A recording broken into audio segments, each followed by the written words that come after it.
Welcome to my video on how to find the domain of rational functions. And you'll notice that as we go through the 5 or so examples in this video, you're going to notice that there's a common theme between all of them. And the theme really basically all revolves around the denominator. You see here is our sort of basic rational function 1 over x. So when we talk about the domain of this thing, we're really talking about the set of all x values that sort of work in the function. And sometimes the best way to think about what a domain is to think about what it isn't. And that's really the theme that we're going to look at. So think about this, right? If you have a fraction 1 over 0, right, that's going to give you an undefined. You can't divide a number by 0 in math. So every single one that we're going to look at today, we're going to see where does the denominator equals 0. And in this case, it's the easiest one of all. In this case, x cannot be 0. It can be any other number except for 0, because if it is 0, then it's 1 divided by 0. So x can be 3, it can be negative a million, it can be, pi. It just cannot be 0. The graph of this, which we'll look at for each one, is pretty easy to see, right? If you have a graphing calculator and you're taking your tests, right, and you say, okay, I need to figure out what the domain of y equals 1 over x is, right? My strategy has always been to, for domain rather, sorry, is to just lay your pencil down, straight up and down, and just sort of drag it in from the left. So it's touching the graph here, it's touching here, it's touching here, it's touching here. And all of a sudden we see that we have at 0, at x equals 0, we have an issue. And in this case we have what we call a vertical asymptote. And that occurs at x equals 0 because that's where the function doesn't exist. 1 over 0 does not exist. So, and of course it is okay everywhere to the right of 0. So pretty much any number except for 0. And there are a couple different ways we can write that. So we can say the domain goes from negative infinity to 0. It can't be 0, so we put a parenthesis, and from 0 to infinity. So that's how you would write it in interval notation. If you wanted to write it in set notation, you would say all the x's that are real such that x cannot be 0. Alright, moving on. Let's move into example 1. We'll move into some more complicated stuff. So in this case, we have a rational function 1 over x plus 5. So think about where the denominator equals 0. Whatever number creates the denominator to be 0 is not allowed. So if we solve this, we see that x can't be negative 5. Because if it is, negative 5 plus 5 is 0, and that's not allowed. So this domain is the set of all x's that are real numbers such that x can't be negative 5. And sometimes instead of seeing the such that, you'll see just maybe a colon or something like that. In interval notation, it's every number except for negative 5. So that would be how we would write it. The graph of that is going to be basically just what we looked at in the first thing, right? It's right there, except it's just shifted over 5. So the vertical asymptote now is over here at negative 5. You can see it right here. Right? Vertical asymptotes occur where the domain doesn't exist, where the denominator is 0. Alright, and the word that I'm using there is, it's kind of a strange word, asymptote. It's a barrier, really. It's a point where it's sort of a line where the graph gets infinitely close to but never touches. Moving on. Number 2. So here I changed the numerator to something different, but the numerator doesn't matter in this discussion. All we want to see is where that denominator equals 0. What makes the denominator 0? So we solve it, and we see that when x is 8/3, that makes the denominator 0, and that's not allowed. You can't have 0 in the denominator. So your domain is every value except 8/3. Every x value except 8/3.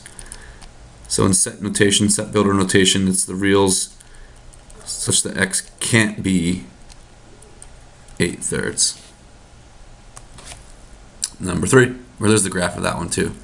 So it's shifted over to the right. 8/3 is, well, I guess 8/3 is, let's see, that's 2 2/3, 2.6. So at 2.6, which would be about right here, something like that, you can see that there's a vertical asymptote. Cool.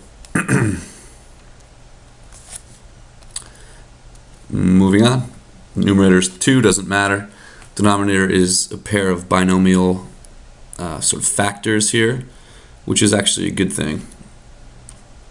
So what we do is we say, okay,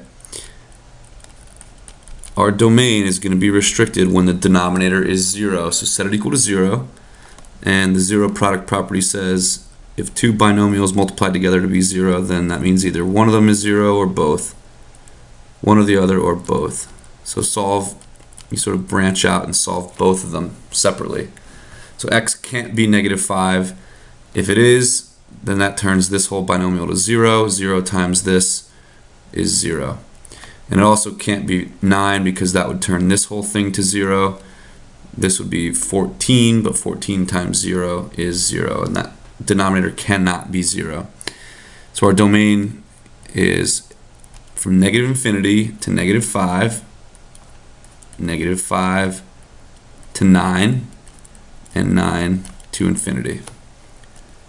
Or if you wanted to write in set notation, you would say, okay, x can't be -5 and it can't be 9. So something like that. Graph for that one's very strange. You can see that there is a vertical asymptote here at -5 and over here at +9. And it sort of fills in the middle here. So the general shape is like this, which is kind of odd. Alright, moving on. Number 4. Very sort of strange numerator, but it doesn't matter. Numerator doesn't affect domain. The denominator affects domain. So we want to think about where the denominator equals 0. Well, we just got to factor it. So if you're a little rusty on your factoring, go back and study it. First times first is x squared. Looking for factors of 18 that add to 9. It's a plus plus, so this one's pretty simple, 6 and 3. 0 product property, set both binomials equal to 0 and solve. X can't be -6, x can't be -3. And you can check that. If you put -6 in here, in that denominator, you're going to see that -6 squared is 36 minus 54 plus 18. -18 plus 18 is 0. The denominator cannot be 0. Same thing would be true if you tested or checked -3. It would turn the whole denominator into 0. Can't have that. So our domain we would write from -infinity to -6, then from -6 to -3, and then from -3 to infinity. Or more simply, x can't be -6 or -3. Last one. Well, the graph of that is worth looking at. You're going to see vertical asymptotes at -6 and -3. This one looks a little bit strange though. The vertical asymptote, let's see, 6, 7, 8, 9. Yeah, the vertical asymptote for this one is right here. If you type this into your TI-84 though, you wouldn't see such a great picture of it. I had to change the window in this. And also at -3, so -1, 2, and 3. This is a strange looking graph because that numerator sort of affects the look of the graph. Alright. Last one. Numerator is very odd, doesn't matter. For domain discussion, that is really just answering the question, where on earth, what x value makes the denominator 0. So factor it. X, 5's a prime number, so 5 and 1, minus and minus. So x can't be positive 1, and x can't be positive 5. So we would write it like that. Put the lower number here, union 1 to 5, union 5 to infinity. X is an element of the reals such that x can't be 1 and it can't be 5. There you go. Quick graph on that, you're going to see the same type of deal, right? Vertical asymptotes at positive 1. This is a barrier, the domain restriction, and at positive 5. So it's kind of a nice connection there between the values above. X can't be 1 right here. That's the line x equals 1, and this is the line x equals 5. Those turn out to be your asymptotes, and they provide barriers for your graph. So there you go. About a 12-minute video on domain of rational functions. So look forward to a couple more here. We're going to go through and maybe touch on the range of some of these. The range is a little bit trickier. And then get into maybe a discussion on extrema, increasing, decreasing. We'll analyze some graphs using some derivative stuff. And then maybe talk about some transformations. So thanks for watching, and make sure you subscribe so you don't miss any videos.